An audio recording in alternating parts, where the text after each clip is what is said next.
وبعد التقليب هنبدأ ناخد أو نقيس الأس الهيدروجيني بتاعنا أو البي اتش. البي اتش ده اللي بيعادل بين القلوية والحمضية. البي اتش بتاعتنا المفروض تكون على 7. هنشوف البي اتش مع بعض دلوقتي. طبعا هاخد البي اتش بتاعتي بعيد عن الرغوة، ودي النتيجة بتاعتي بتاعت البي اتش، حاجة مظبوطة اللهم بارك. وبعد ما اتأكدت من ان البي اتش بتاعتي مظبوطة او الأس الهيدروجيني بتاعي مظبوط، هبدأ أضيف الكوكوميدو بروبايل بتاعين او البي بي 4 او معزز الرغوة. أضيف 1 لتر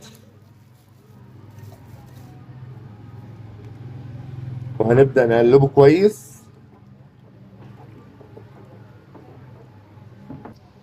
وبعد ما ضفنا الكوكوميدو بروبايل بتاعين او البي بي 4 هنبدأ نضيف الملح بتاعنا. انا هنا مستخدم ملح مغنيسيوم او سلفات المغنيسيوم. هننزل ببطء بالملح بتاعنا ببطء ونقلب.